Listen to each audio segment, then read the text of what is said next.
So, good afternoon.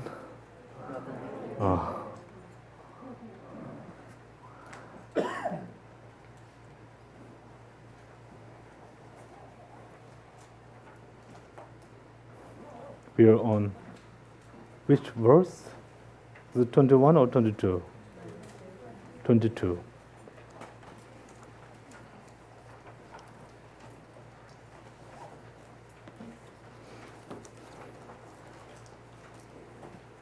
Verse 22. Once you have achieved single-pointed concentration through accustoming yourself to single-pointedness of mind, your examination then of individual phenomena with a proper analysis should itself enhance your single-minded concentration settled extremely firmly, without any wavering on the actual way in which all things exist. Seeing this, the zealous have marveled at the attainment of the union of calm-abiding and penetrative insight. Is there need to mention that you should pray to attain it as well? I, the yogi, have practiced just that. You who also seek liberation, please cultivate yourself in the same way.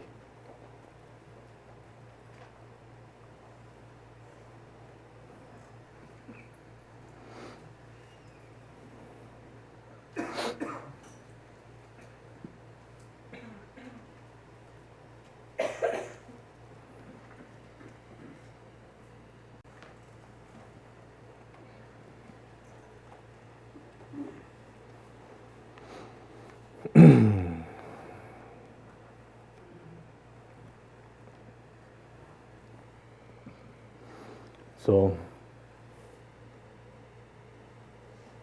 with only single-pointed concentration, one is not able to cut ignorance.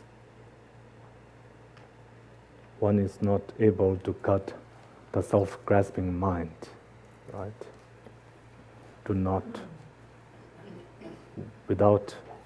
With just single-pointed concentration, then you will not be able to cut through ignorance, through self-grasping mind. Yes. Thank you. With just single-pointed concentration, you will not be able to cut through ignorance. You will not be able to cut self-grasping mind. So,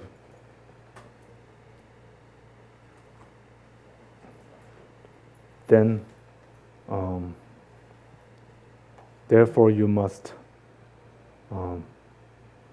bring in the wisdom aspect to analyze, to examine individual phenomena, using the proper analysis, right? Using the proper analysis, which is the ultimate analysis, right?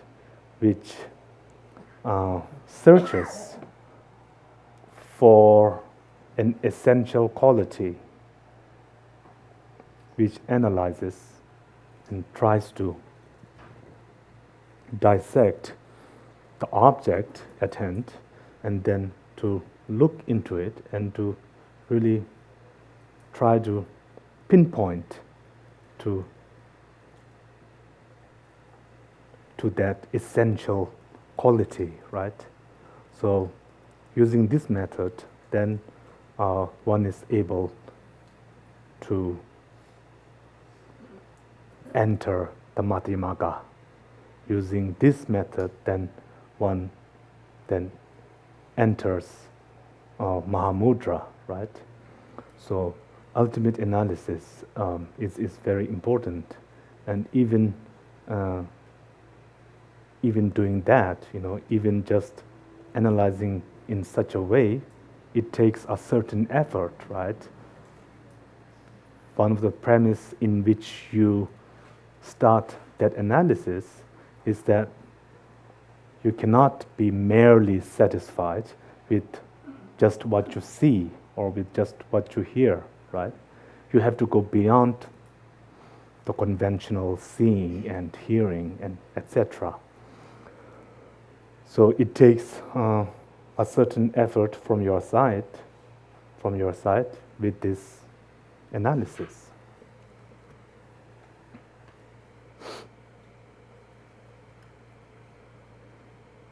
And without using this analysis, then you cannot understand emptiness, right? You have to go through this process. You have to.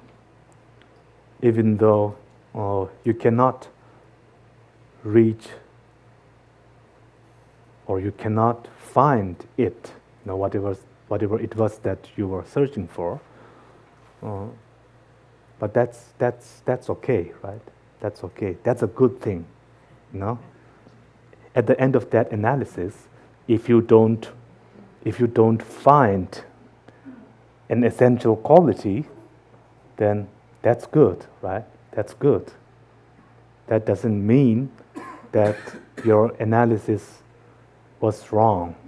That doesn't mean that there was no point in analyzing that way. That doesn't mean that.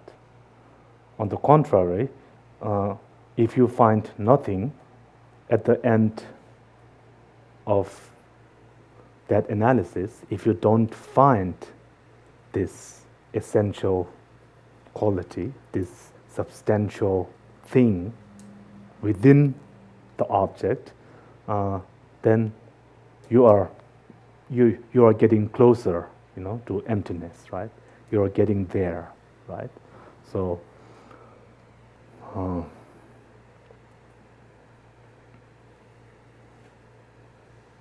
and as we went through the Mahamudra, it sounded a bit like that, right?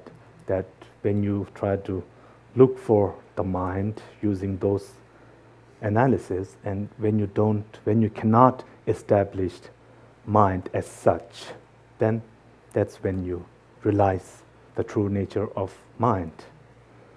So, but we have to be careful, since we know or we assume that we cannot find an essential quality at the end of that analysis, then any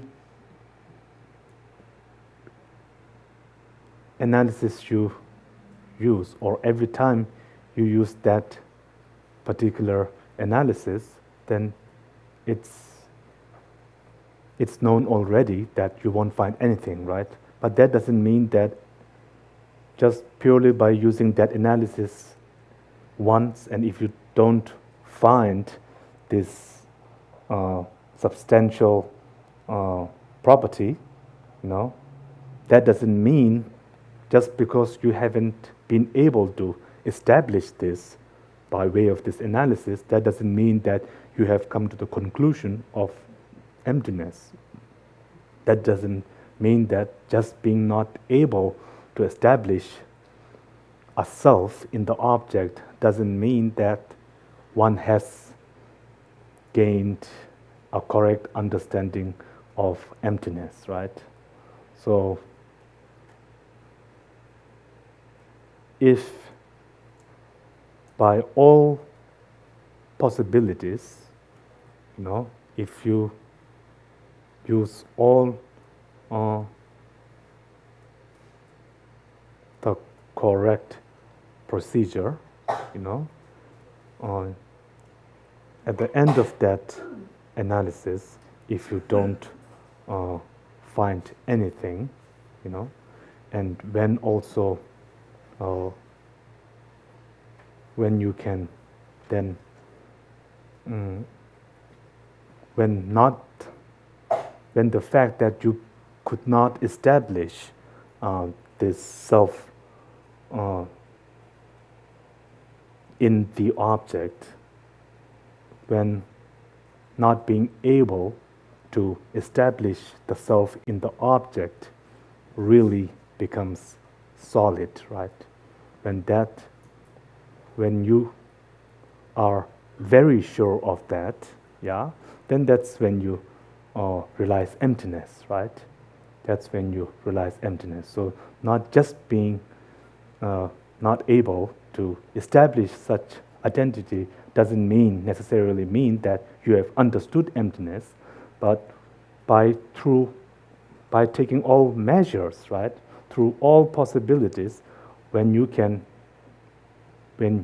cannot find it, right, when you cannot establish it, right, and when you are sure that you cannot establish it, right, that's when you know emptiness.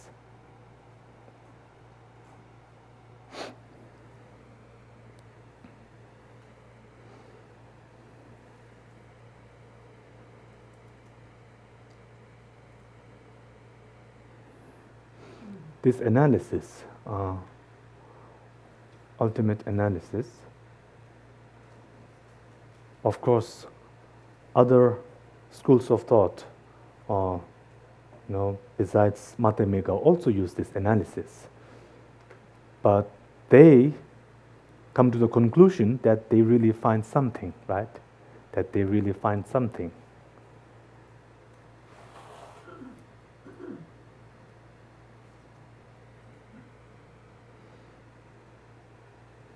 With their method, it seems to be they are sort of reducing whatever it was that they were first using as the object, as the basis of analysis, of that analysis, to an essential quality, right? They reduce that to an essential quality. Whereas the Mathemikans, at the end of this analysis, they don't do that, right? They don't reduce the initial object into an essential property. They do not. This is not their approach. So, not reducing. The Mathemika approach is not a reductionist approach, right? It's not. But rather,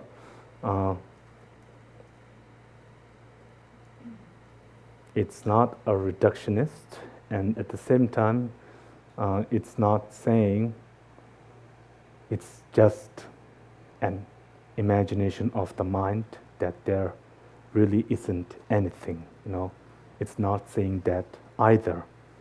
So this is how we interpreted those two words in the Pranjaparamita Sutra: neither existing, neither non-existing, right? Neither existing, neither non-existing. So there isn't an essential property, and yet there is something, right? Yet it exists.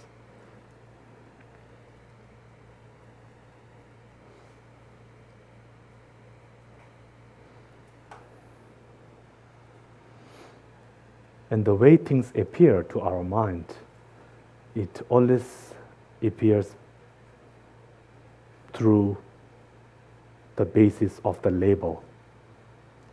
When I think of me, when I think of myself, then I appear, through one of the 5 aggregates. There is no way that I can think of myself without thinking about one of the 5 aggregates, right? So, like this, for all phenomena, when we think, there's always a basis, we always use a basis. And that basis is not whatever it is that we are trying to apprehend. It's not. Right? When an object appears to our thoughts, we conceptualize an object, but of course we conceptualize that object by way of using one of its parts or something that's correlated with the object. We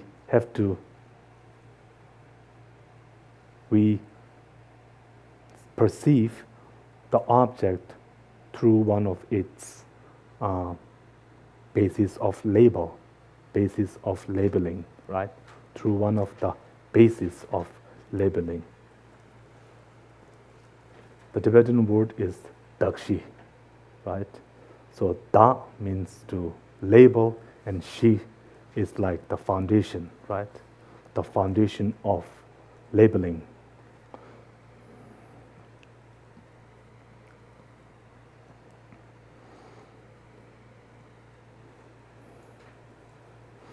And with the reductionist approach, then they always reduce it to the foundation of labeling.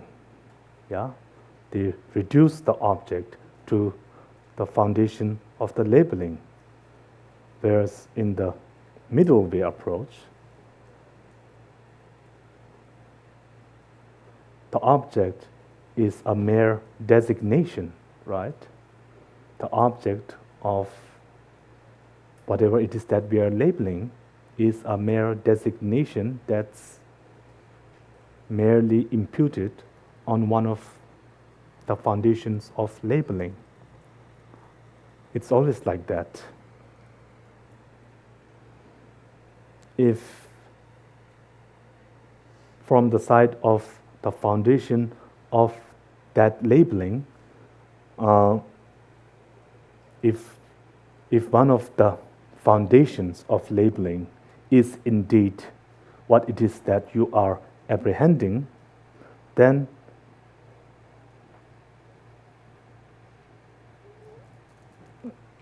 whatever it is, then the object has to have an essential quality, right? It has to have a substantial, it has to have this substantial quality, something that's not just what's being labeled, but within that object there needs to be an essential quality, right? So for example, I am just a mere projection upon the 5 aggregates. So this is how we design person. How do you define a person? The mere projection upon one of the 5 aggregates. That is it. This is the person. Who is the person? The mere projection upon the 5 aggregates.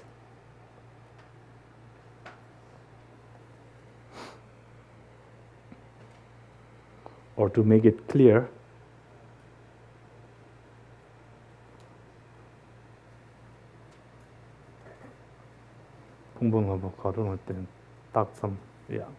I think we cannot go beyond that, right? What is a person? A person is a mere projection upon the five aggregates, right? And you can't go beyond that, right? If you go beyond that, then that's beginning the ultimate analysis. And if you go there, then you cannot find this person, right? So person exists conventionally as a mere projection upon the five aggregates.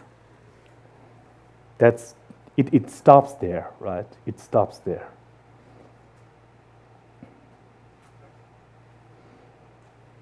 And that's perhaps why Tamademi can say, that when that our view is actually more in accordance with the view of someone with normal people, we say, right?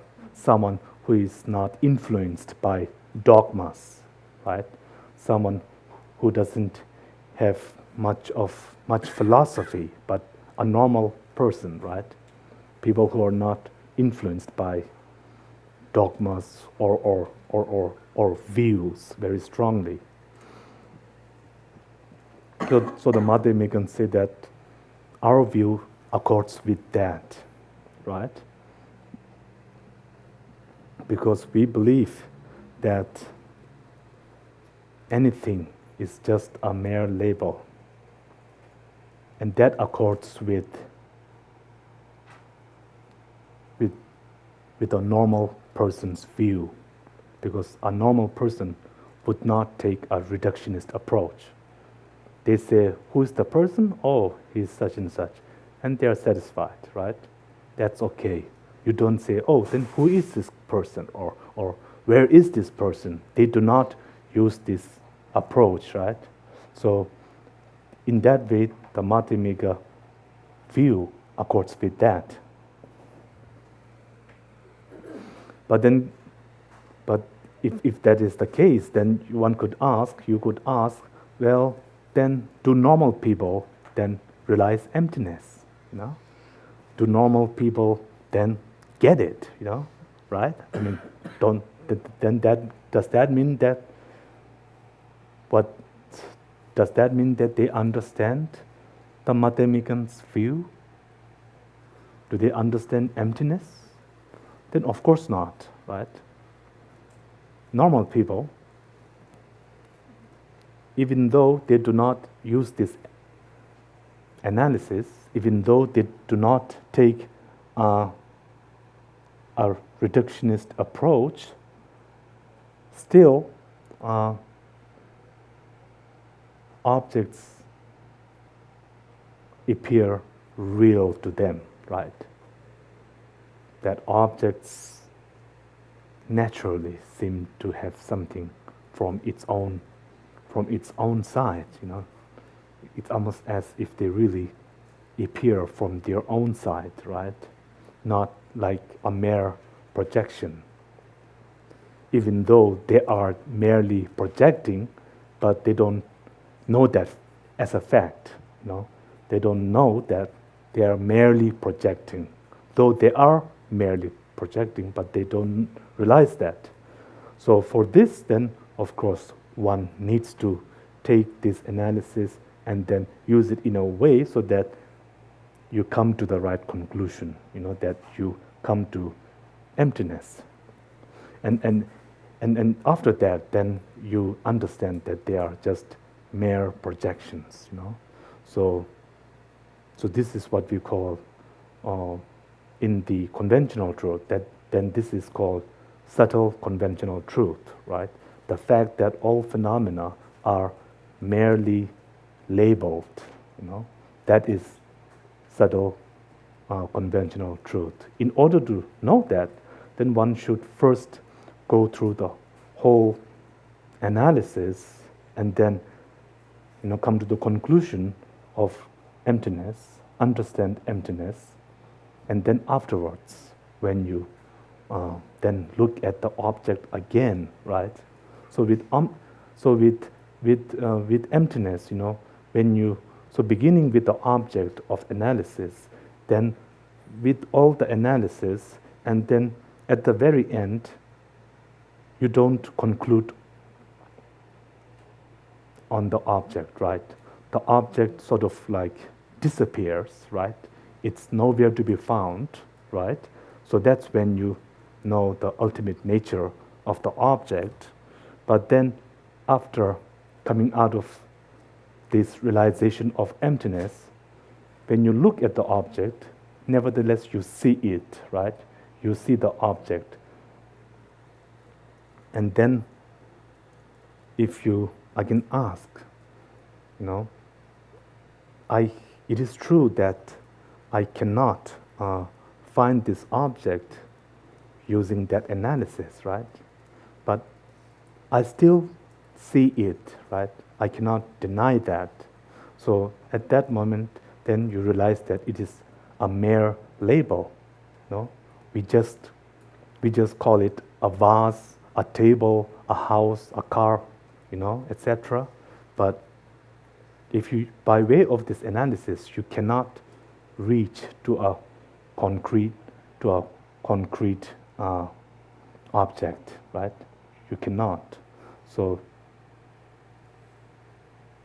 that's why it's called subtle conventional truth. And I think this will come there in verse 23. So verse 23, having achieved such a union, you should meditate both on space-like emptiness while completely absorbed in your meditative sessions and on illusion-like emptiness when you subsequently arise. By doing this, you will, through your union of method and awareness, become praised as someone perfecting the Bodhisattva's conduct. Realizing this, those with the great fortune to have attained enlightenment have made it their custom never to be content with merely partial paths. I, the yogi, have practiced just that. You who also seek liberation, please cultivate yourself in the same way. So having achieved such a union, again, once, so by seeing this, then we should not, misunderstand it like this, that first the practitioner develops shamatha, and then vipassana, and then develops the union of shamatha and vipassana, right? So when you develop vipassana, automatically you have also, simultaneously, you have also developed the union of shamatha and vipassana, right? There isn't a separate practice or procedure to sort of unite those two factors, those two mental factors. One interesting thing is that, maybe to keep in mind, is that, in our taxonomy, then there is, consciousness or mind, that's like a little foggy term, right? Consciousness or mind. And then there are, is it 51? The 51 mental factors, right? 51 mental factors. And shamatha and vipassana are mental factors, right? So when you count the 51 mental factors, then single-pointed concentration, and insight, they're one of the 51s, right? They are one of the 51s. And single-pointed concentration, or shamatha, is like a heightened version of concentration, right? And then vipassana is also like a higher level of insight. So I think, from the Abhidhamma point of view, then all minds, irrespective of the fact that they could be erroneous or they could even have no apprehended object, would nevertheless have these two factors, right, of concentration and insight. They would have that. So all minds would have at least these two. There are actually 10 mental factors, that is common to all minds, right? To all minds, and one of the or two of the tenets is concentration and insight, So this, I think, there is some connection there. So all minds, So really, the bottom line is that as long as we have consciousness, we always have concentration and insight, some form of insight, and some form of concentration. As long as there's consciousness, those two are always present.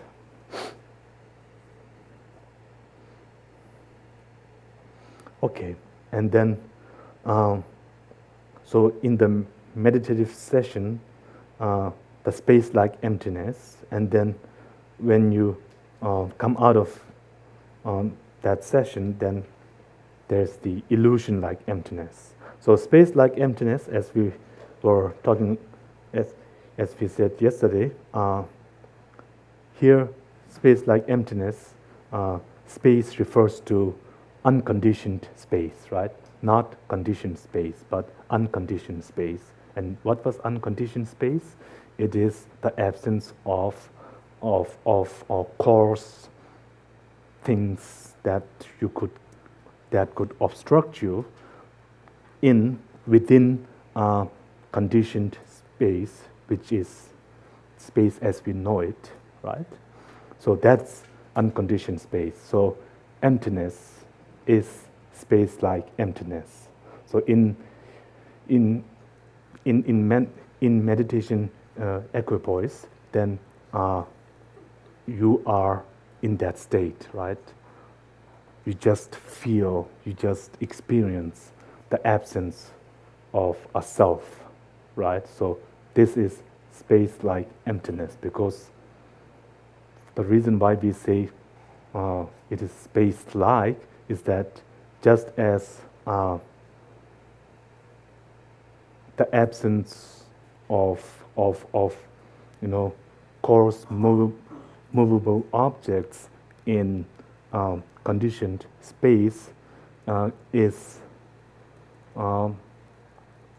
it's a form of negative phenomena, yeah, where it is the absence, right? Where it is just a mere absence. It's just an absence, It just negates something, right? But it doesn't, there is no positive side to it, right?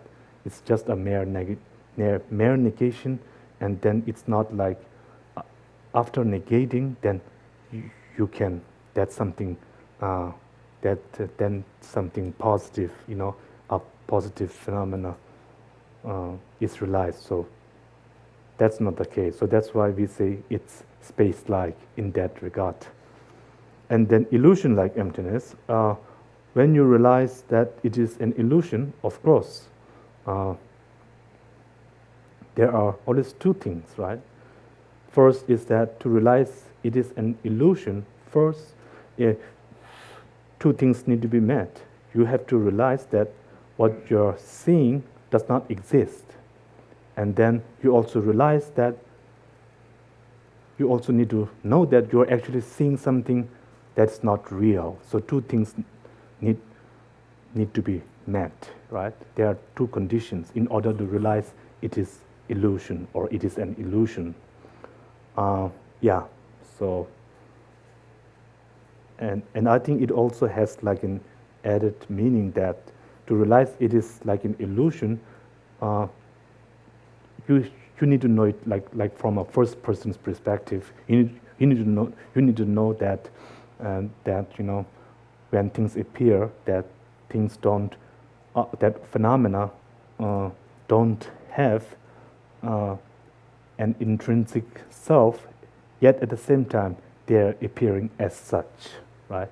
Yet at the same time they are appearing as if they had such a quality, right? So when these two things are met, then you realize that it is illusion-like, right? So this is, since during meditation equipoise, since you were only experiencing the emptiness, so therefore you only realize space-like emptiness and not illusion-like emptiness.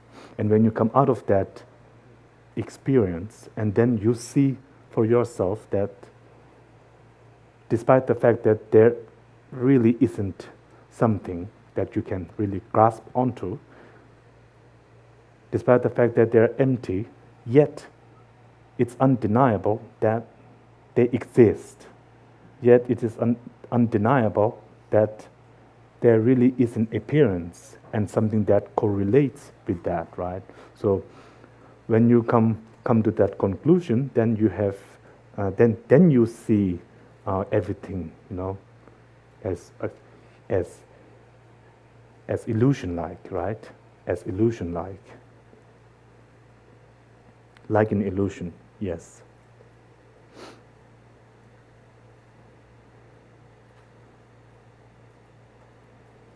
So, yeah. Okay. And then with verse number 24, renunciation and an enlightened motive and correct view of emptiness are necessary in common for achieving supreme paths through either of the two Mahayana vehicles of practicing causes for enlightenment and simulating the results you will achieve.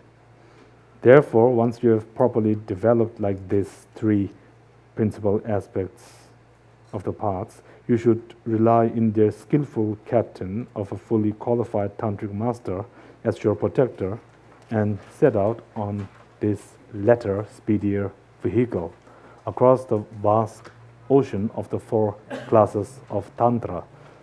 Those who have done so and devoted themselves to his or her guideline instructions have made their attainment of a human body with all liberties and endowments fully meaningful by attaining enlightenment in their very lives.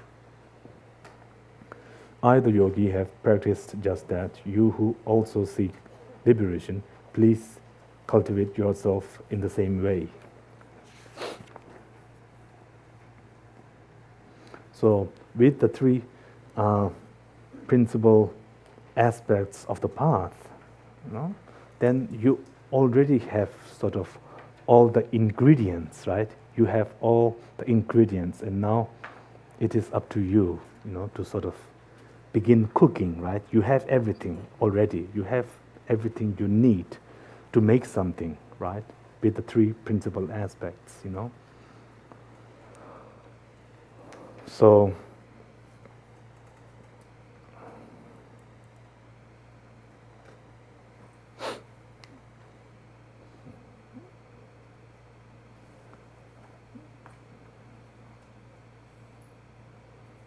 the cause vehicle is the paramita yana, pranjapara, no, let's see, it's the paramita yana, and the result vehicle refers to Tantra, So the cause vehicle and the effect vehicle, right? Cause vehicle and effect vehicle. Cause vehicle and effect vehicle. When we say effect vehicle, effect or effect? Effect. Effect vehicle should not be understood as a vehicle that is the effect of the cause vehicle. It should not be understood like that, right? But when we say effect vehicle, we mean a vehicle, a path that sort of simulates, right? That simulates the effect, that simulates the effect, which really is referring to the two kayas and particularly Rupakaya, right? Rupakaya. So to simulate oneself as the deity, to simulate oneself as the deity. So to take on, right? To look at oneself as the deity, which is the ultimate achievement, right? Which is the full state of enlightenment, right? Rupakaya. So that's what effect vehicle means. And Jeremji makes this very clear in in the extensive graded parts of Tantra.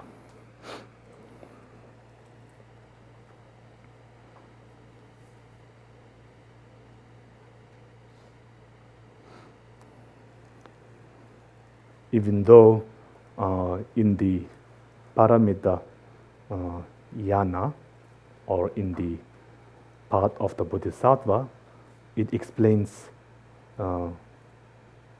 there are extensive teachings on the path, on the wisdom aspect, but the method aspect is not explained fully. Yeah. So that's what's lacking in the Paramita Yana, in the Bodhisattva path. So that's what's lacking, even though from the side, regarding the wisdom aspect of the path, then it is complete, right? It is complete. But with the method aspect, it's not complete.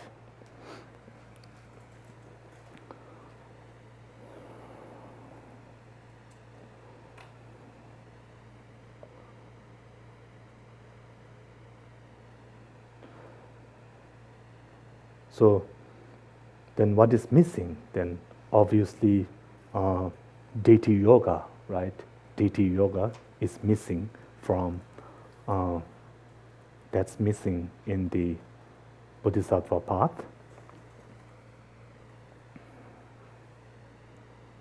Or I think the Paramita Yana, that's missing in the perfection path, right? In the perfection path.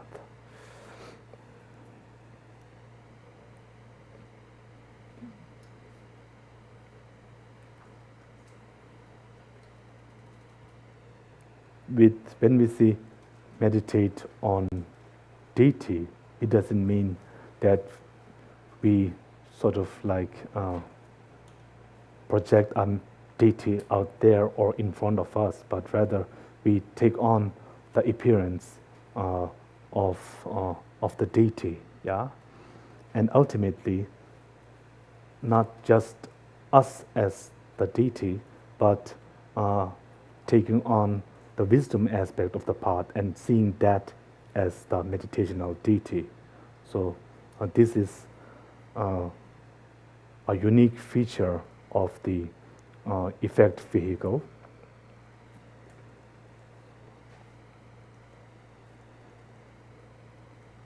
So the effect, then I think they say the four purities, right? The four purities. So this is very important.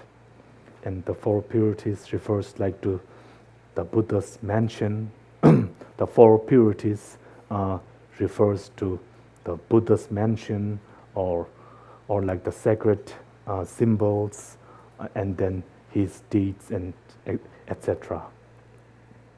So to visualize oneself as presently having a marvelous mansion, and then having the sacred articles of the deity, and having miraculous powers, deeds of of an enlightened being in the present, So simulating the effect, simulating the future now, right?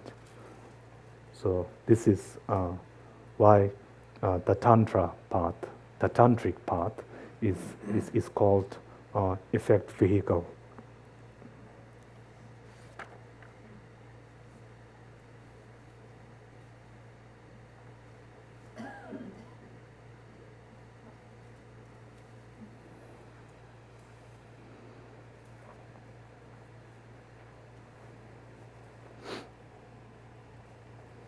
And the Tantric path is said to be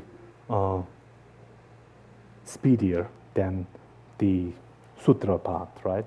Than the Sutra Yana, this is the term this is the right term.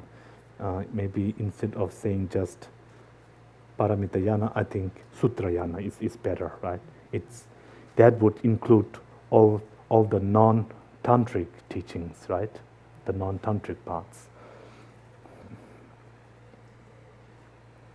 Tantrayana is more effective in that way. It's more effective than Sutrayana.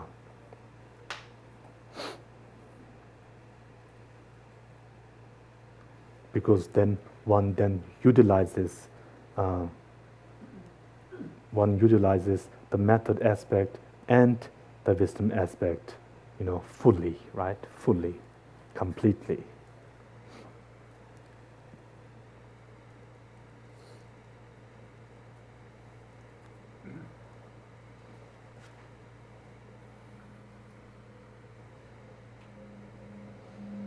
Okay, and then to the last verse 25.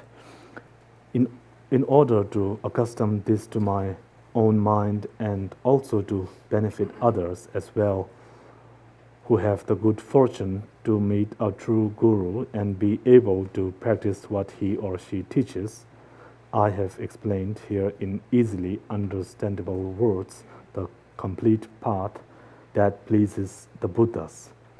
I pray that the merit from this may cause all sentient beings never to be parted from these pure and excellent paths. I, the yogi, have practiced just that. You who also seek liberation, please cultivate yourself in the same way.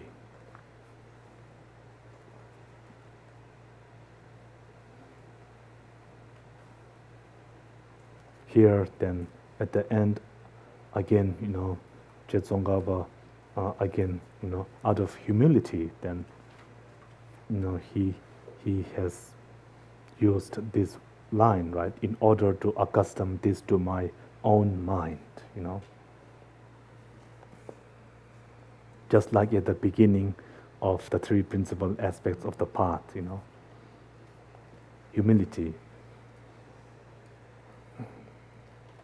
One, I think, special feature of Rinpoche's texts are that in his more extensive commentary of the Madhyamaka view, since Rinpoche, I think, sort of like reformed, he was Rinpoche was a reformer.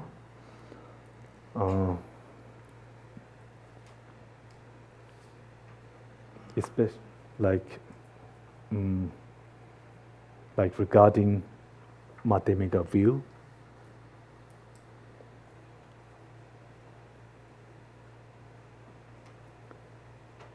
even though Rinpoche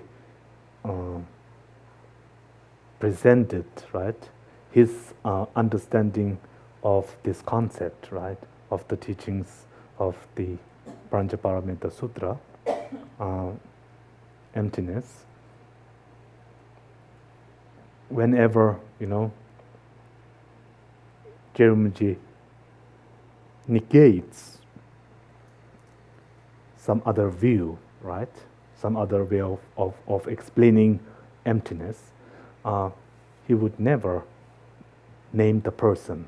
He never, names the person. He would only say, some would hold this view, and then he would negate that, right? But never using names or even calling by their traditions or anything like this. You know? I think this is very skillful. It's very skillful, because if supposedly if Rinpoche had used, say, oh, the Sakya masters would say this, or the Jonang masters said this, the Kagyu masters said this, and named the person, then I think there is a danger for us, as followers of Rinpoche, or as students of his teachings, that we would then associate those traditions and those masters, for having the view that was negated, So this is, I think, that there is a benefit in not sort of naming a tradition or even a person by the name. As it was also mentioned by Chandrakirti in Mate Megawataranama, he makes very clear, right? After negating some of the other views of that time, at the end he says, I'm not doing this out of attachment to my views or out of anger towards the views of others, but I'm doing this so that it can be presented, right? That emptiness can be understood fully, right? Without distorted views getting in the way, yeah, and then obstructing the right view, the correct view. So this is also made very clear in Chandrakirti's, in Acharya Chandrakirti's works as well.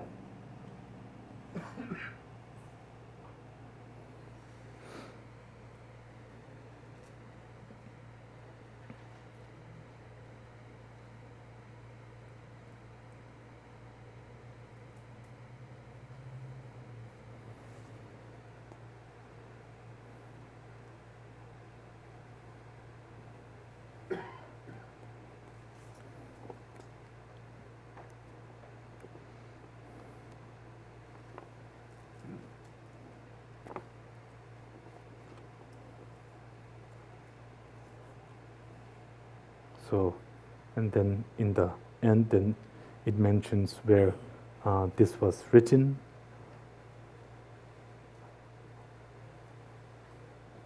Yeah.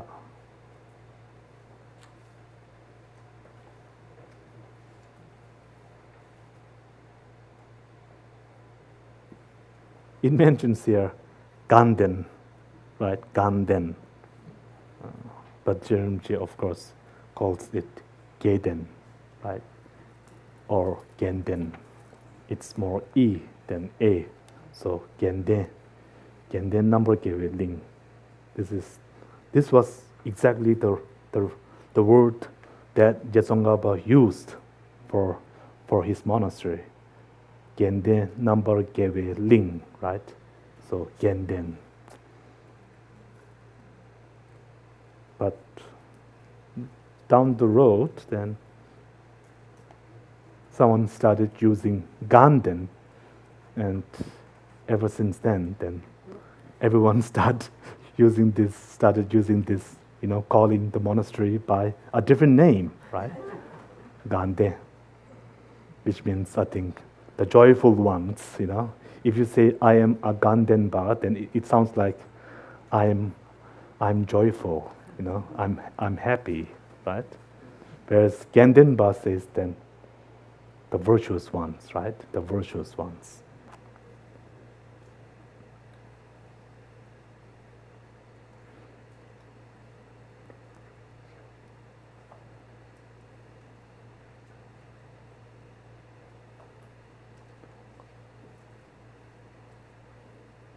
Okay.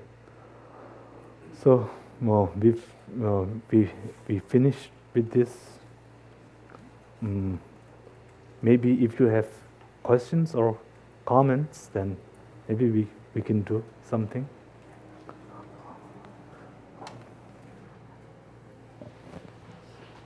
Thank you, Rinpoche.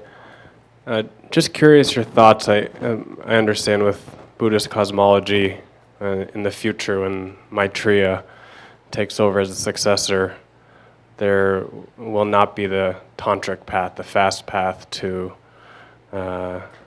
achieving enlightenment, escaping samsara, becoming a bodhisattva. Do you think that adds some kind of urgency for people who have that in the present day to take advantage? And do you think that makes this current life even that much more precious, that we have access to the tantric path? Yes, definitely. Yes, very much so. Huh? I think you all will agree. Yeah? Yeah, definitely. Yes, thank you. This is a very important reminder that we are extremely fortunate to have this precious opportunity to really practice the complete path to enlightenment. So thank you. Your Rinpoche, I wanted to share something, or maybe one of my interpretation of one of the verses from the thought training that is related to what she was asking about Donald Trump and how we feel about this. I feel like some people, they feed off of our anger, and I think he is one of those people. He enjoys people getting angry at him, and I feel like if we are angry at that, we're still fighting. We're fighting this. It has no end, this anger battle. So when it talks here about offering them victory, I feel like it's saying, okay, you take your anger, and this is you. This is your anger, and I am fine. And you stop this back and forth, and almost when it talks about seeing somebody of a bad nature as a treasure, I feel like he is a great example of the negativity of samsara, and his desire and his greed is almost like a visible representation of all these negative qualities.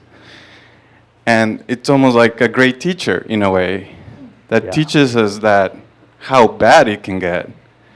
And it gives us an opportunity to practice compassion towards him, because he's generating so much bad karma for himself and even his family and a lot of people, that keeping this anger towards him is almost, he's also poisoning us if we keep trying to be angry at him and feel all this distress.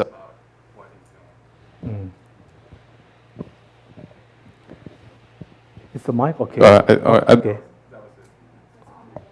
It's like, that was the end. Oh, that was the comment. Oh, thank you. Thank you.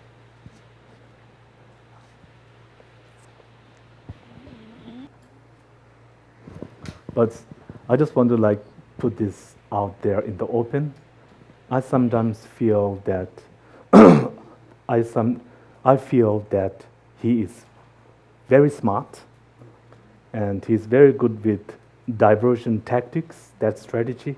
So he's throwing out the bait, I think we have to be careful and not like on that. I think it's important that we get our mind of this person and then just concentrate on our positive energy and what we can really do to not be like him, I mean, sure, what he says and what he, what not, right? He's probably, he's obviously not doing something productive or constructive, but it's important, that I don't know how else to put it, but it's important that that we should not waste our energy, thinking about him so much, because if you're not careful, then that could, I think, be discouraging. It could be discouraging. It's not good for our virtuous mind. I think what it means to discourage is to really diminish our positive attitude.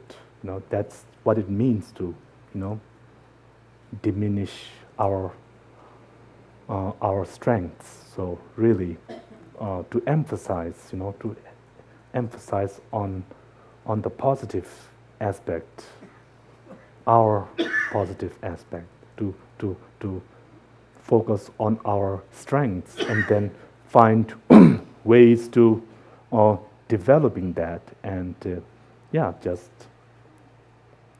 benefiting sentient beings. This is what really matters. The thing is that, there has always been a Donald Trump. It's not like it just happened now. There's always been, if you go back centuries, there's always some bad guy. There's always been this guy, and they're usually not some stupid people. They're really smart, and they're very manipulative, right? Manipulative? Yeah. Excuse me? This is a difficult word. Okay, you can say that for me. So, and also I think if we live, 10, 20, 30 more years, I'm sure there will be someone who will replace him.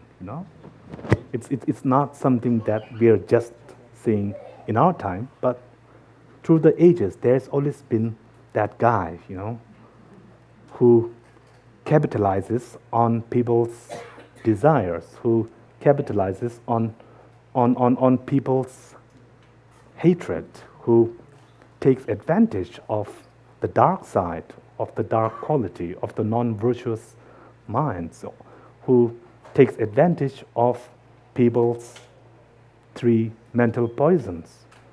That will always be there. So it's important that when these people are sort of using their wand, to create this thing, this energy, it's important that we don't become influenced by that. It's important that we not only becoming not influenced by that, but also to not be affected by that. Yeah, because if you are affected, right, then how can you have strength? Yeah, if you are affected negatively by these beings'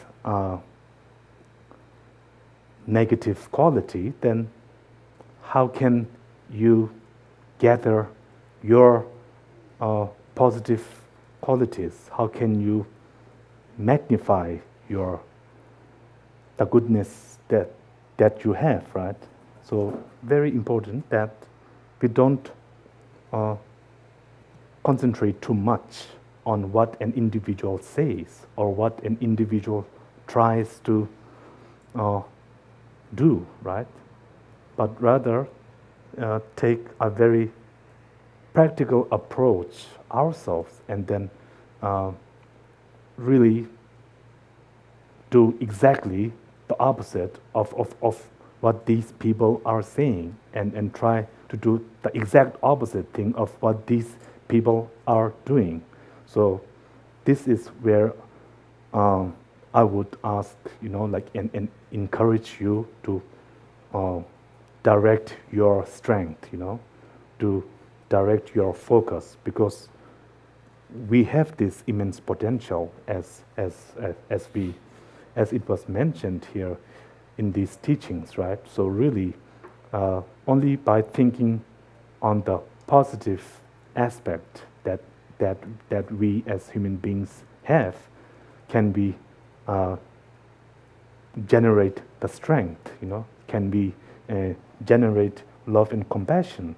So this is so important, and in this like degenerate age, then there is no better way, or this is like an emergency, right? We are in a crucial stage, we are in a crucial time where we really have to be positive and be an example to the next person.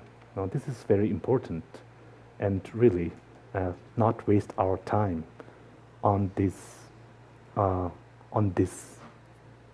heap of negative, right? On this heap of negative qualities, and so thank you. I think of Dalai Lama's compassion towards the Chinese stealing his country. I think that's Yes. a far worse thing than Donald Trump. And even, His Holiness says that despite what His Holiness has been through, I think there was that question, like, how does he handle that, right? How come he still has so much love? How come he's not discouraged? And this is the question this is the answer that His Holiness gave. I'm not quoting, but paraphrasing, that to really concentrate and to generate, the positive qualities that we have. Yeah, this is important. And if you just direct all your strength, if you direct your focus on achieving positive things, on positive actions, on positive thoughts, then anything that happens to you or happens to sentient beings, you still won't be discouraged, that you will still have the strength, to overcome these sufferings. So I think this is very important. Yeah. Thank you. Rinpoche. So Mike, I have two questions, and which are quite related to each other. And one is regarding from the verse 22, a proper analysis. And one is from the verse 24, which reads like a speedier vehicle. So also, as Rinpoche has mentioned, the speedier vehicle refers to the tantric path, especially the highest yoga tantra. So I remember listening to one of the teachings of your former Rinpoche, former Song Rinpoche, where he said that when the clear light mind is activated in somebody, either through meditation or either naturally at the time of death, so that clear light mind is in the nature of appearing emptiness, like perceiving emptiness. But if the person has not understood emptiness, before, that clear light mind would not apprehend emptiness. So he say the emptiness will be perceived naturally, just naturally by the clear light mind, but not apprehended. And then there's another master, Rinpoche said I should not name it, so there was one master from one tradition. He mentioned that any kind of clear light mind, whether it's a natural or whether through meditation, clear light mind, by very nature of it, it can apprehend emptiness. So they are like, so what is your take on it? And don't be biased. and and because I think what other masters saying is that you don't need to analyze, you don't need to study emptiness, just walk on tantric path and gather all the wind into central channel, activate the clear mind, and you understand emptiness naturally. So I think that's what he meant. So anyway, your take on it. And then my other question is regarding I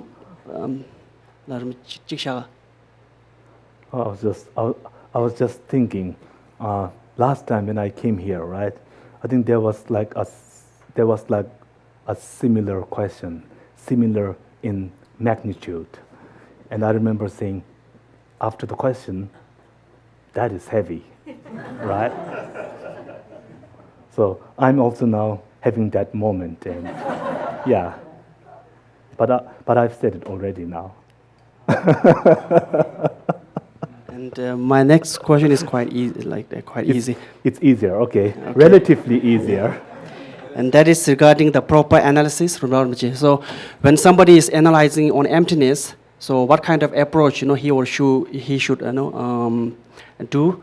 Let's say if I want to meditate emptiness on a flower, so should I do like this? Should I take the flower as object of my analysis, and then I subject whether flower is inherently existing or not inherently existing in that way, or first I try to kind of try to have the estimation of what inherent flower would like. It's almost like I try to relate this to my normal ignorant mind, how my normal ignorant mind apprehend flower to be whatever, truly existent. Once I have that estimation, and then I subject whether this is true or not, and then not finding it. So the two approaches. I think the approach that I would take is that I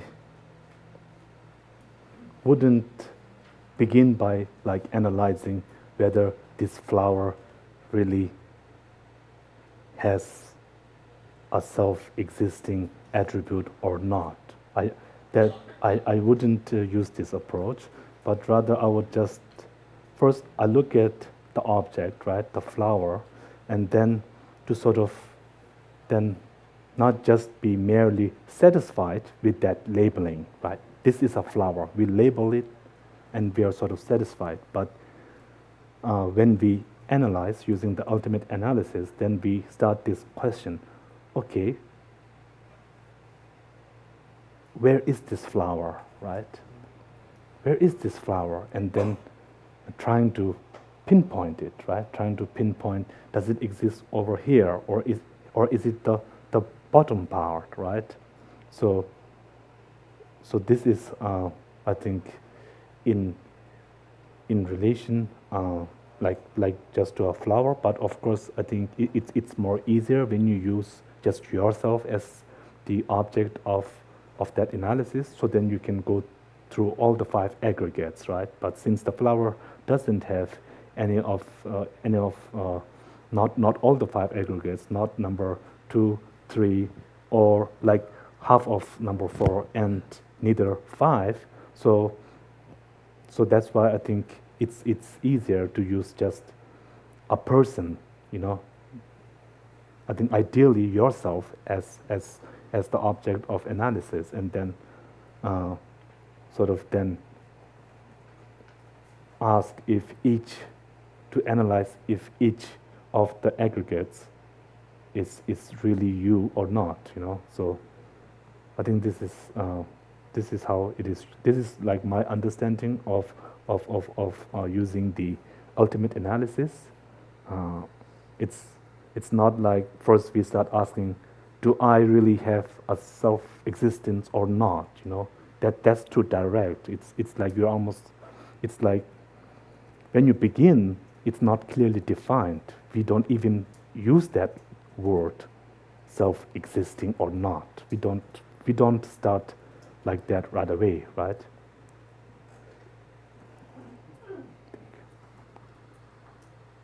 Okay. So I have 3 interrelated questions. I'll ask them all together. Rinpoche, you mentioned that in the illusory-like state of the post-meditation, objects appear to us, and in that appearance we realize that objects are merely imputed or merely labeled. And yet you mentioned that in spite of the fact that objects are merely labeled, they are not merely imagined. What is the difference between being merely labeled and being merely imagined? Oh, when I said they're not merely imagined, I mean it like this, that they're not something that we just imagine, that they really don't exist, or they They're don't not a exist. fabrication. Yeah. Okay. So again, that can be understood in so many ways, but my way of defining that phenomena are not merely imagined is that they also exist, therefore they're not merely imagined. Okay, then Okay, so then the this third leads part, to the next second. question. You said, and I quote, it is undeniable that there is an appearance and that something correlates with that. So there is something that correlates with the appearance. There's an appearance in that post-meditative state, and yet there is something that correlates with that appearance. Could you comment on what it is that correlates with the appearance? Oh, correlates, I meant it like we see something, right? And we cannot deny that we are seeing an object, right? And then there is something that correlates with that image, which means the apprehended object. If there is no apprehended object, then we can really deny the mere appearance, right, of that object. This is what I meant. There's something that correlates with the apprehended object. There's something there's something beyond the appearance. Is that what you mean? No, that's not how No.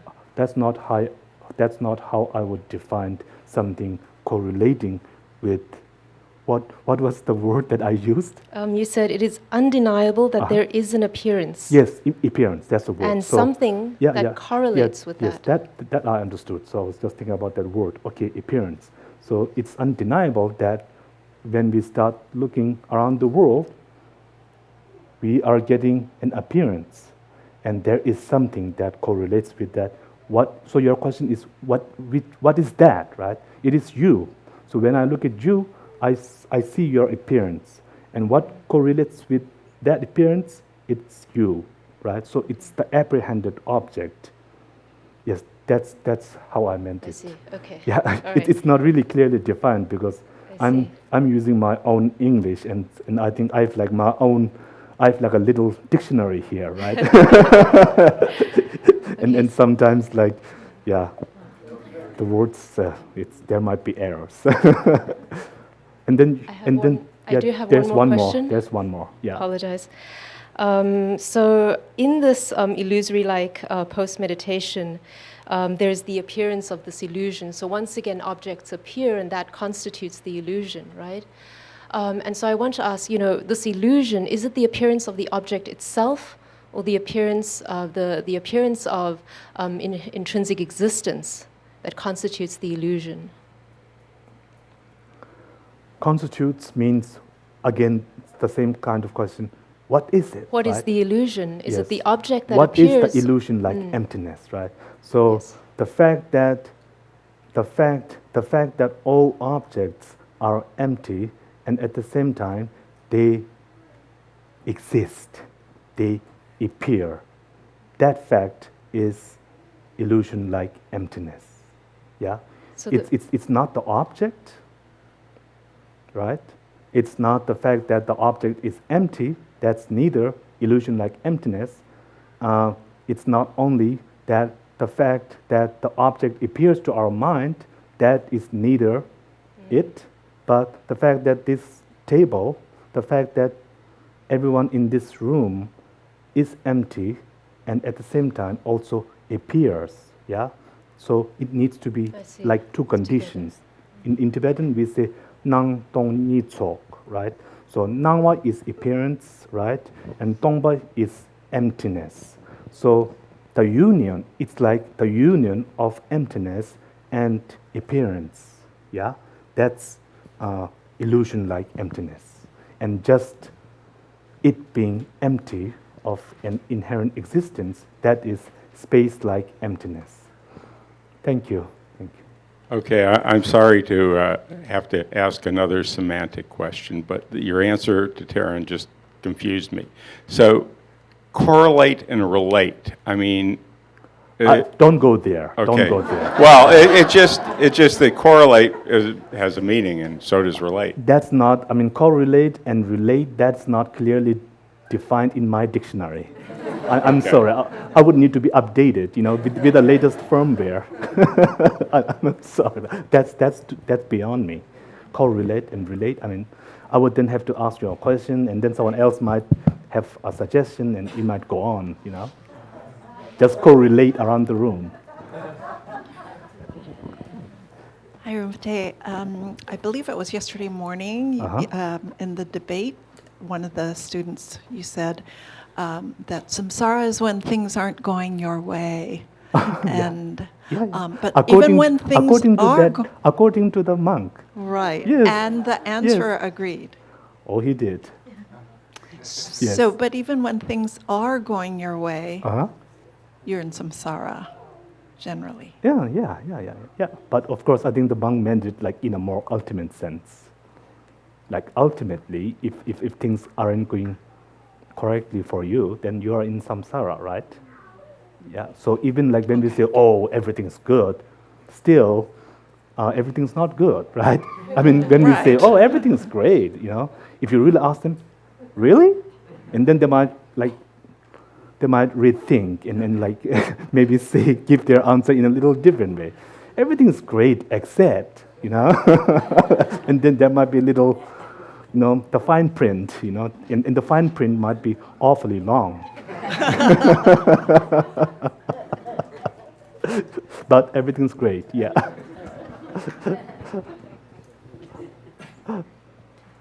Thank you. Rinpoche, Thank you. a few of us were talking at lunch about something you said yesterday. We're trying to piece it together. Oh, I hope that what I said was not causing so much waste of energy.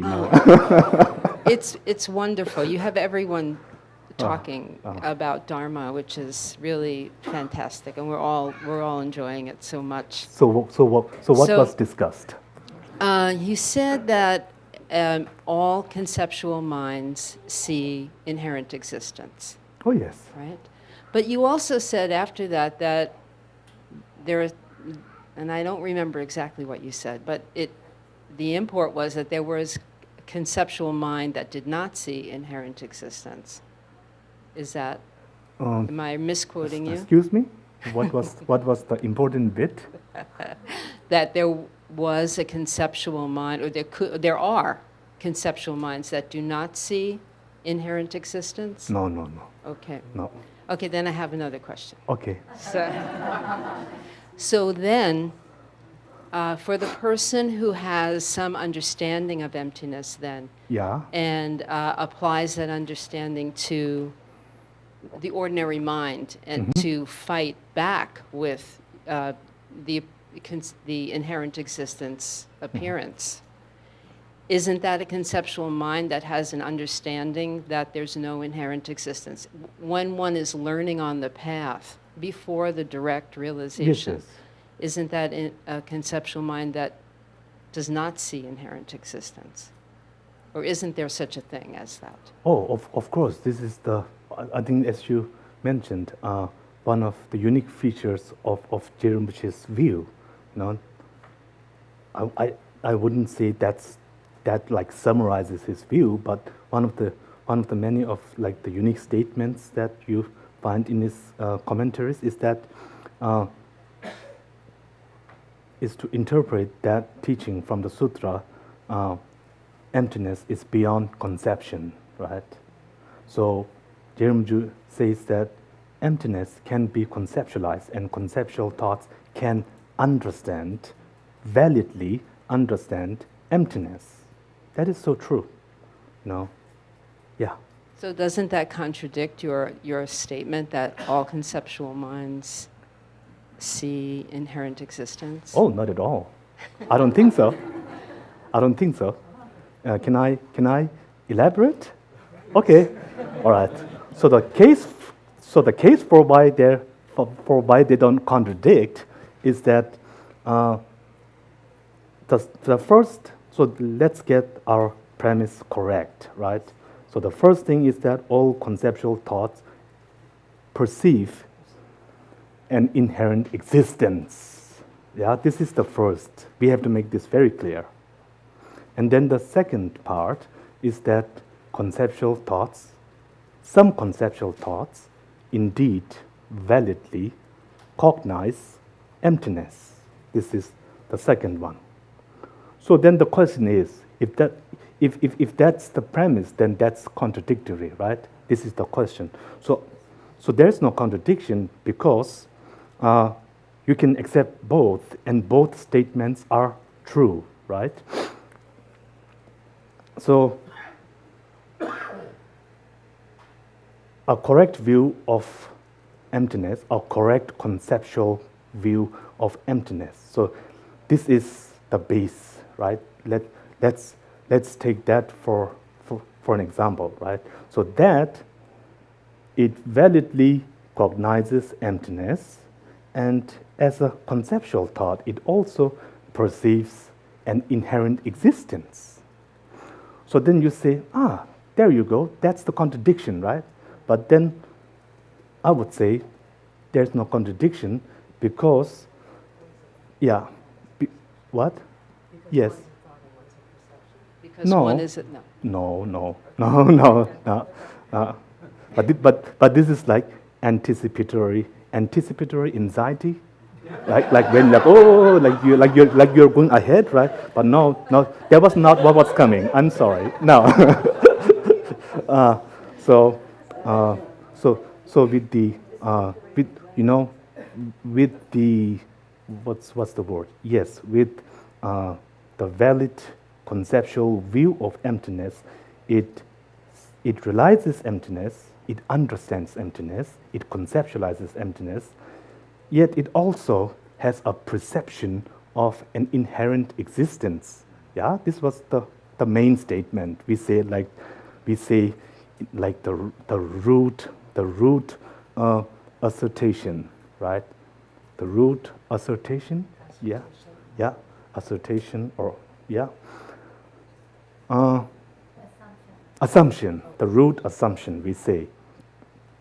So, but again, if I may add to the first premise, then I also accept that a consciousness cannot perceive two a consciousness cannot perceive, let's say, this table, right? A consciousness cannot perceive this table being empty and this table being not empty. That would be a contradiction, right? So no consciousness can sort of use an object as its basis and perceive that as being permanent, and at the same time perceiving that as also being impermanent. That is a contradiction. So then you ask, right, if that's the case, then with the valid conceptual view of emptiness, you have mentioned, right? You have mentioned that this indeed conceptualizes emptiness, right? This sees emptiness, right? But then at the same time, you are saying that it also perceives an inherent existence. And doesn't that contradict with your previous statement, which went something like a consciousness cannot see the table as being an impermanent, at the same time seeing this table as also a permanent, So they do not contradict. because because the object is different, right? So the the conceptual view of emptiness. So let's say whenever a mind sees emptiness, it needs to use a basis. So let us say the table here is the basis. So the mind, the conceptual view, the conceptual thought that sees the table as being empty, sees the emptiness of this table. But at the same time, it also perceives an inherent existence. So does this mind, does this conceptual thought, does that see the table as being self-existing? What would you say? The one that understands emptiness, that thought? Yeah. No, it shouldn't. Right. It should bring to the discussion in your own mind Mm-hmm. that what you're seeing is your ordinary view, but it's inaccurate. It's not right, and you're trying to now teach yourself how to see things as empty, right? Okay. You convince yourself or remind yourself Okay. of your understanding. Okay, but so the conceptual mind that sees the table as being empty does not have a perception of self-existence? Yeah, well, It does. it has to, right? Because it's But fighting not, against it. But from your It- view, then it does not? It does. So then where's the contradiction? Well, but if it understands its mistake, I mean, in other words, Its mistake? how do you go from it? Then there would be no way to go from an ordinary, erroneous view, an ignorant view of reality, to a correct view of reality, if you don't actually have a mind that understands it, and you challenge your ordinary view with that mind. But now you are challenging an ordinary view. So you are referring to the mind that sees an self-existing object, right? Yes. So as if the conceptual thought that realizes emptiness does not see a self-existing object, correct? Yeah, I'm trying. I Okay, want to say okay. that So now it doesn't. you have given the answer. So to make things clear, then I say, Okay. right, the conceptual You needed thought the yes. that sees the table being empty, that indeed perceives a self-existence. Yeah. So then the question is, does it see the table as being self-existing? Of course not. Of course not. Because as I said before, one consciousness cannot see the table as being impermanent and permanent at the same time, because there are direct contradictions, right? So likewise, no self and the self, you cannot see one object as having both these two elements. That's not possible. But still, I accept it. I accept that the conceptual thought that understands the table as being empty still has a perception of self-existence, right? So what is the basis of that? This is the next question. This is the important question that we should be asking. So what is that? Well, we say it's simply, it's not the table, because it sees the table as being empty. So what does it really see as having a self-existence? It is the emptiness. Yeah, so even though it sees the table as being empty, the emptiness of the table seems very real, right? It sees that as being, as if it has a self-existence, a true existence. So I'm sorry, but there is no contradiction. But at what? Yes. I'm gonna go on. Yes.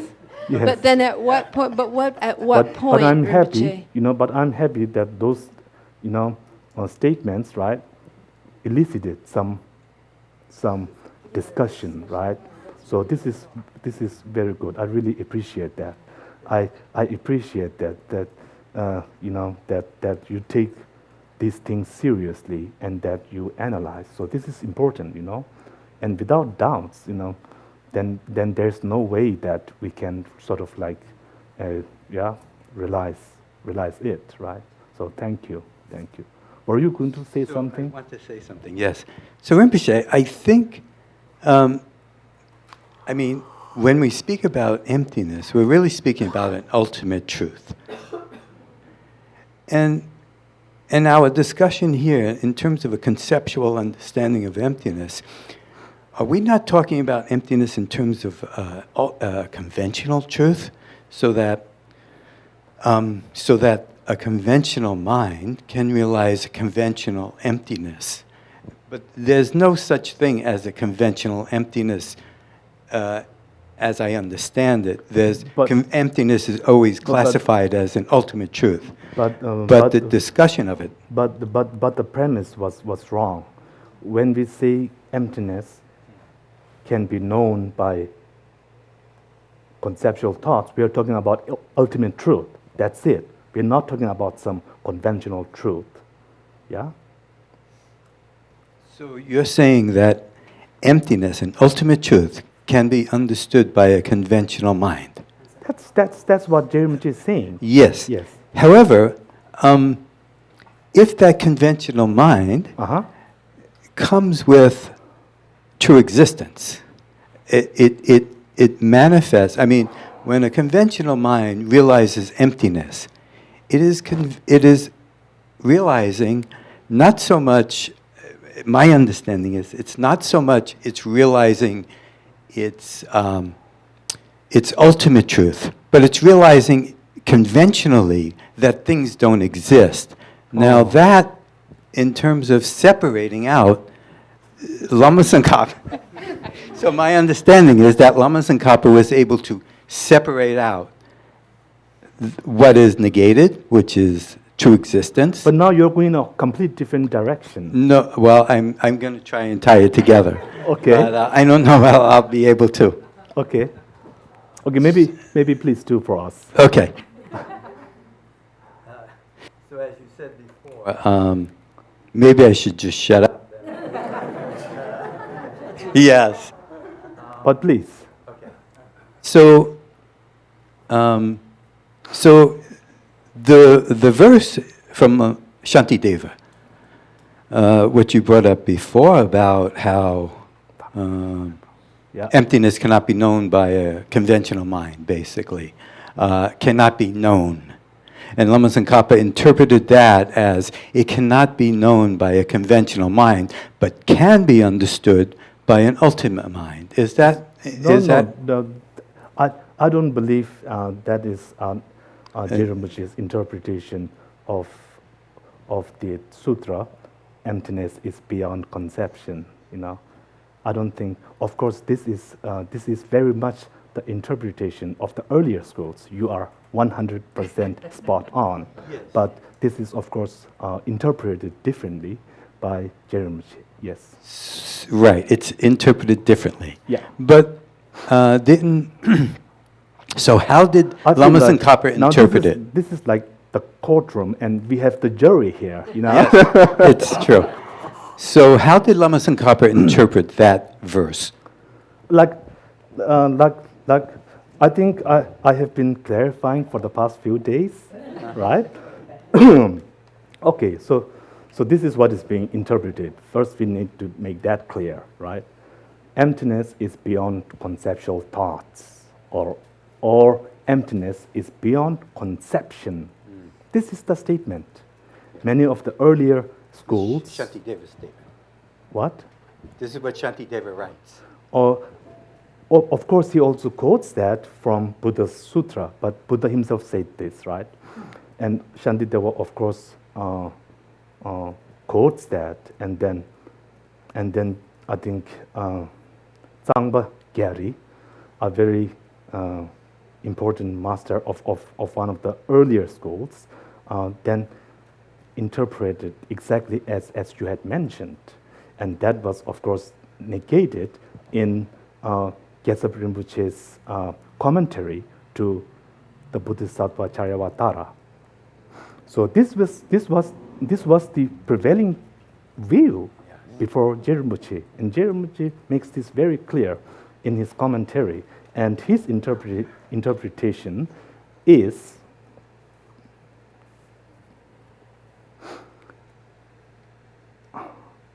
conceptual thoughts cannot know emptiness as they really exist. Just that.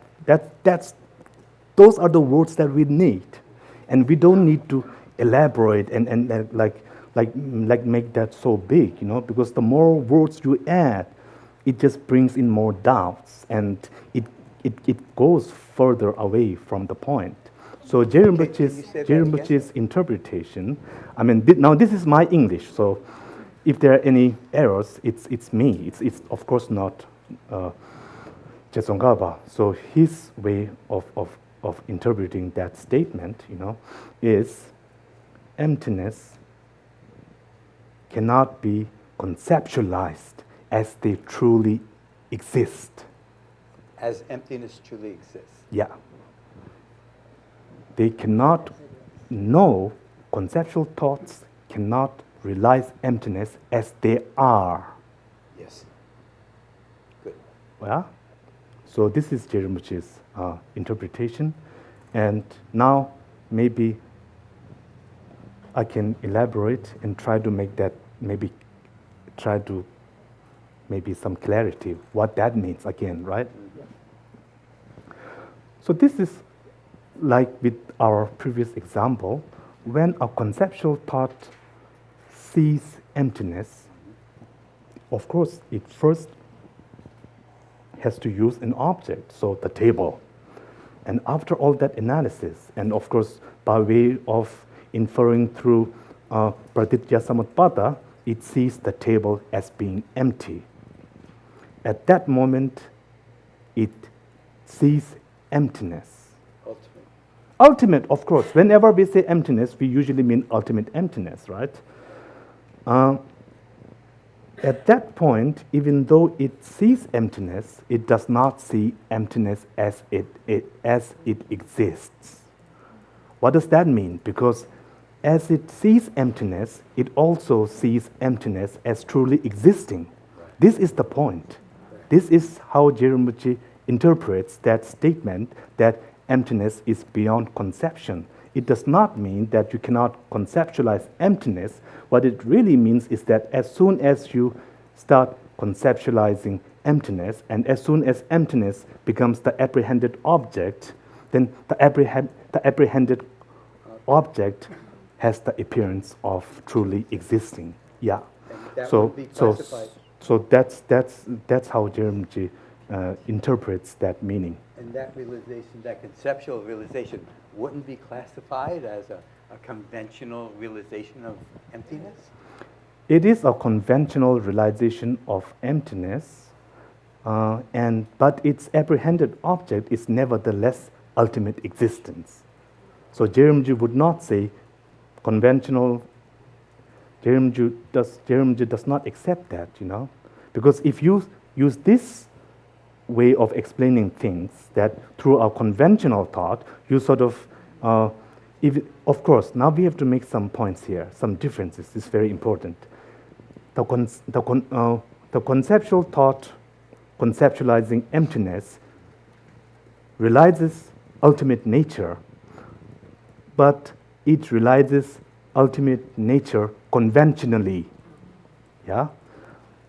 But here, the meaning of conventionally does not, I think, mean as you had first put it, because the way you said it, you seem to be making a difference from the subjective experience. So, if a conceptual thought realizes emptiness, then that's conventionally realizing emptiness, and that if you have a direct experience of emptiness, then that is like truly something, right? So I think here all forms of realization, they exist conventionally, not by way of ultimate truth. Yeah? So this is important. There is an ultimate truth, but nothing exists by way of ultimate truth. They all exist purely as conventionally. Yeah? They exist conventionally.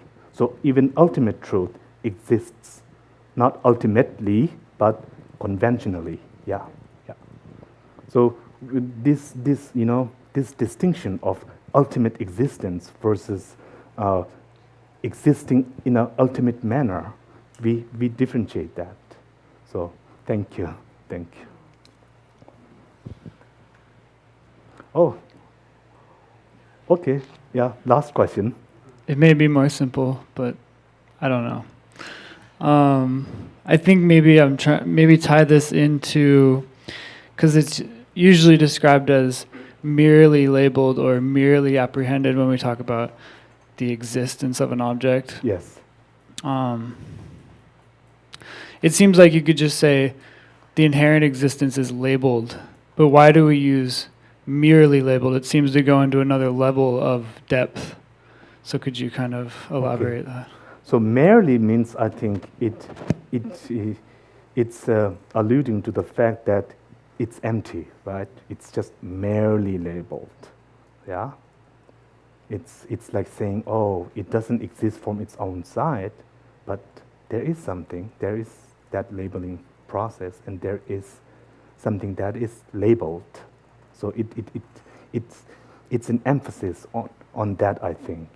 Why we use the word merely. In the Tibetan we use tsam, tsam, tak tsam, tope tak tsam, right? Tope tak tsam, mingda tsam. Yes. Oh, so more questions. Okay, then we can have a few more.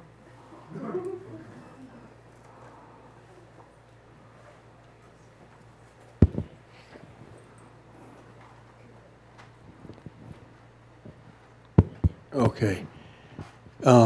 Regarding the emptiness, I have a different way of looking at it, and you might want to elaborate. When I see the table on one level, like the level I'm on right now, I see individual people, I see the table. If I kind of lose consciousness in meditation or through some other method, and I lose the ability to recognize a table, to recognize, in other words, I feel that I'm at one with everything. I'm part of that. My consciousness is the total consciousness of the universe, that we're all the same consciousness. And that when I imagine that I see things separately through imagination, that's when I realize I see a table or I see other people. The oneness part, what does that mean? That all consciousnesses are one. What does that mean? Well, from my experience, what I've had is at a very, very, what I thought was a very high level, I recognized at one time where I looked at another person and I thought, we're the same person. Same. And then I kind of projected that I'm the same person as everyone else on a certain plane of existence. That's what I mean by at one with everything. If being the same person on a certain existence equates,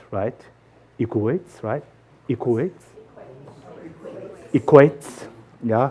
If two persons, right, being the same person on a certain plane, certain existence.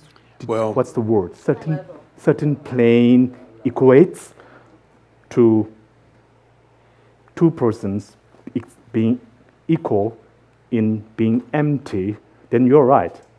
But if you have a different interpretation of what two persons being the same person on a different plane means, then perhaps could you elaborate on that? Yeah, I will. Basically, this physical plane, that's what I call it, physical plane of reality. Physical plane. Yeah, where we see individual people. We have individual... But we are different on that level, right? Yeah, they are. Okay. Absolutely. So what's the other plane? Well, wait, let me finish. It's my imagination. We all have an imagination. We imagine that we think we are who we are, and so forth. Okay.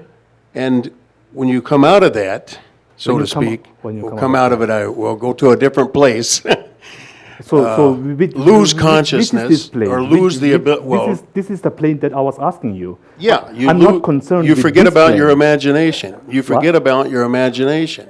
Oh, You- so this plane is just imagination. Yeah. And then the other plane is Reality. okay, reality. And does reality mean when you lose consciousness? I can't answer that question. Okay, okay. It's very interesting. You use the word losing consciousness. And this view is also, I think, presented something similar in Rinpoche's commentaries to Madhyamaka, that there was also this thought, that when you see the emptiness of this table, the direct realization of emptiness actually that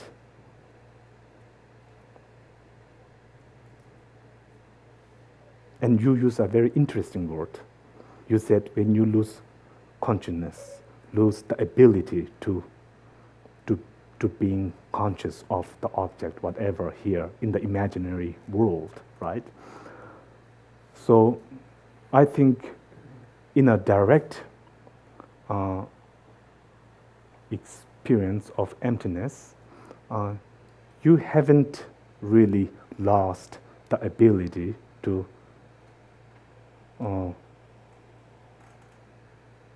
think on conventional existence, right? It's just that in that moment, you cannot think because your mind is directed towards the ultimate existence. But still you have an ability, there is a potential there, right? There is a potential. Because if there was if there wasn't this potential to realize conventional existence, then you won't be able to come out of that deep meditation, right? So there is still very much an ability to realize conventional existence. Yeah. So, thank you. Thank you for sharing your experience. So I think now we are good with questions.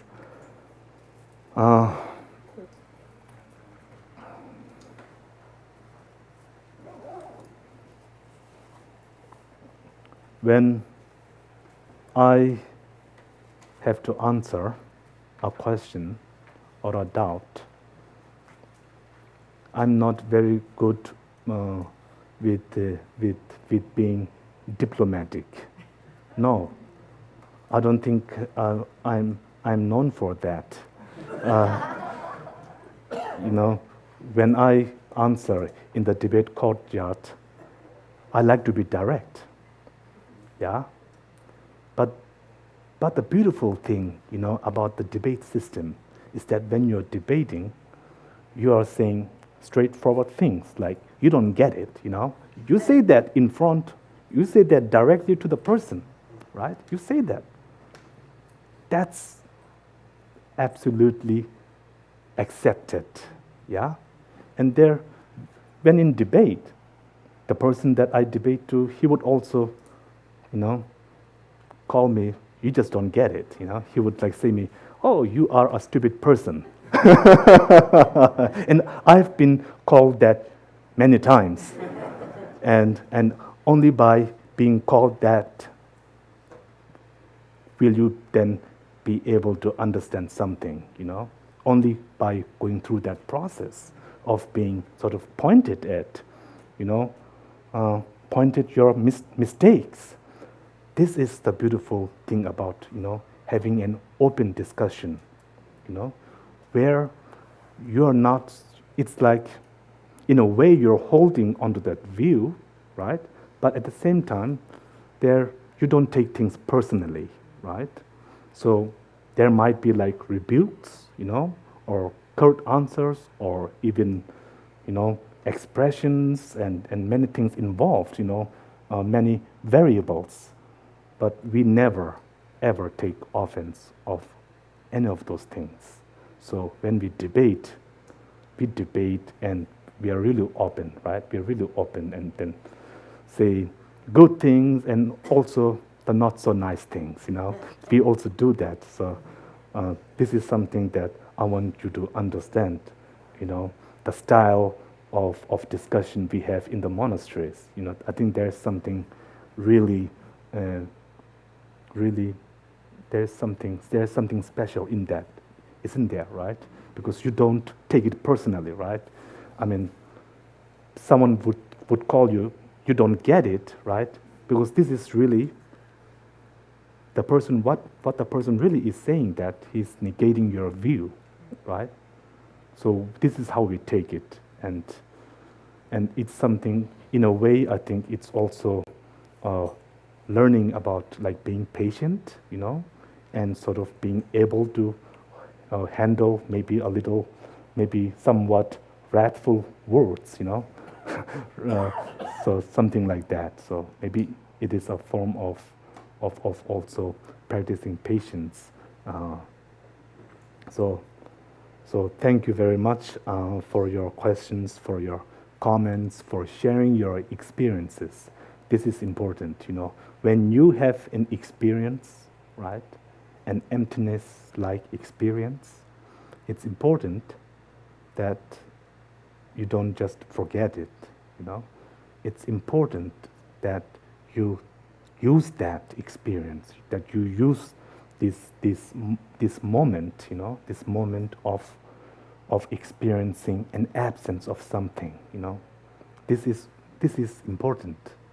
It may not be like the end of the road sort of thing, but it's still an experience, and not everyone can get this kind of experience, right? This absence.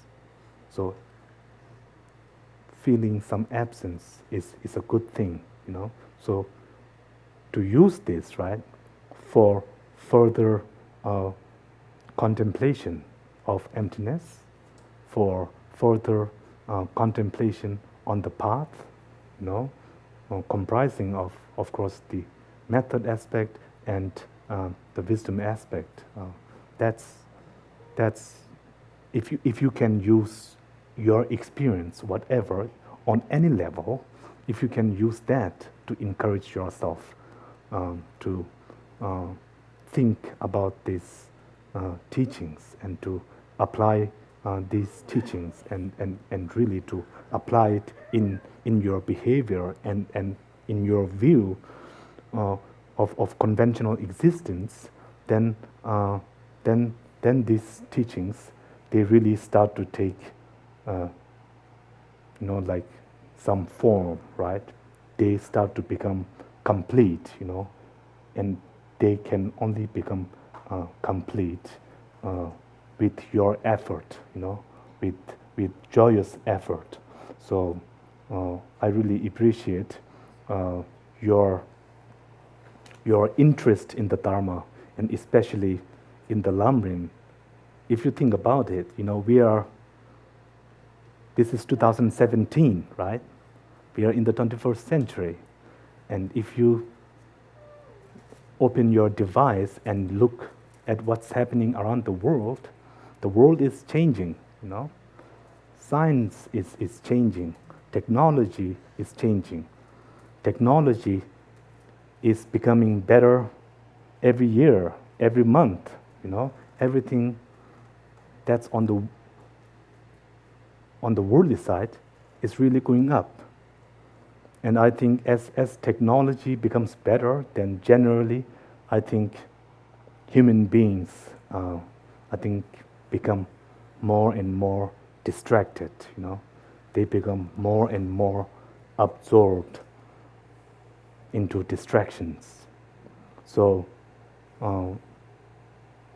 I really appreciate that despite all the challenges that each of you face, it's not easy to practice the Dharma. It's not easy to set time to come and think about the Dharma, but you're all doing that, right? You're all doing that and devoting your time to reflect and to take the teachings of the Buddha seriously and trying to practice, what the Buddha taught.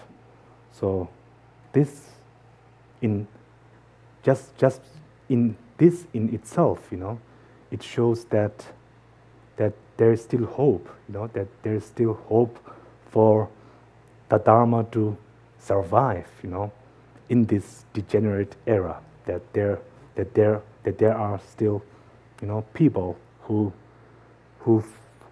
would, if you were there at the times of the Buddha, there's no doubt that you would be going and receiving teachings from him, right? There's no doubt about that. So this is the kind of person you are, right?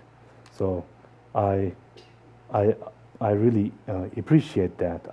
I appreciate all your efforts in sincerely practicing the Dharma. So I'm very grateful. I'm very grateful that you're doing that. And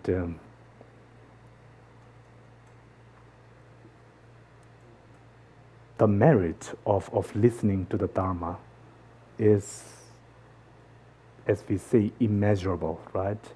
So it's important that we dedicate the little merit that we have accumulated.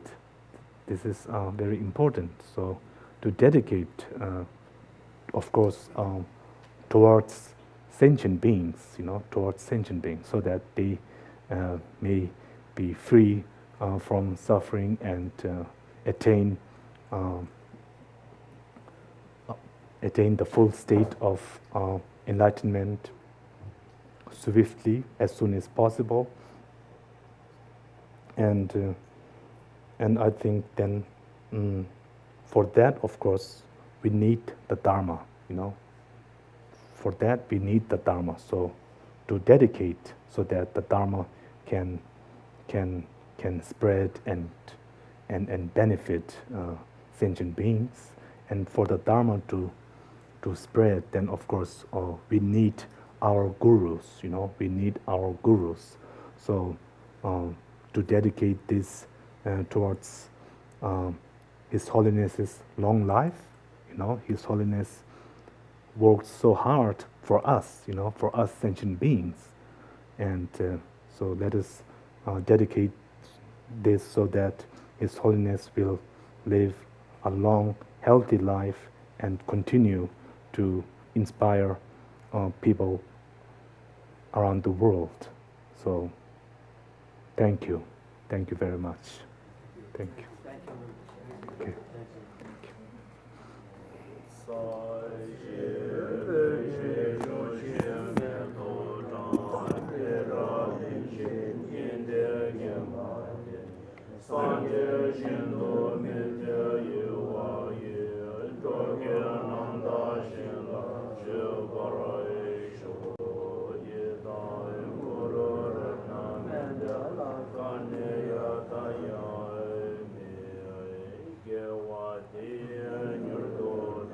Lama Sanje Jojo Ne Towa Chikya Madev Diya Sada Goparesho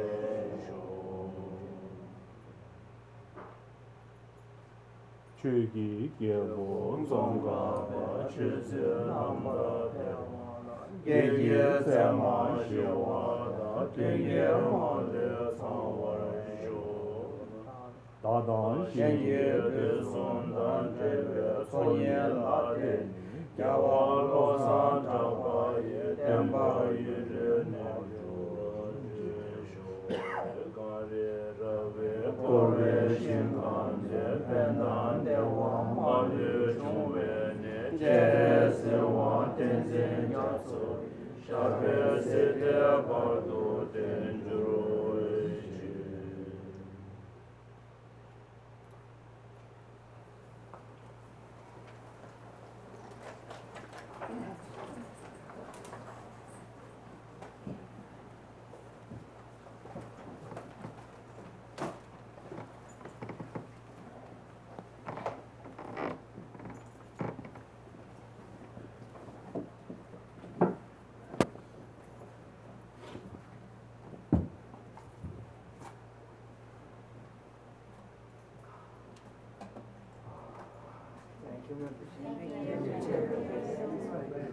I just want to take a good look.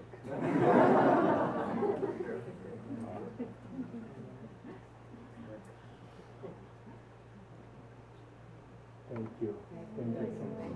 We wish Rinpoche to come next year also. Yes. You want to request? You want to request Rinpoche to come next year? Yes. Or sooner? Yeah. As soon as you can. Now, I want to try to, look at every one of you.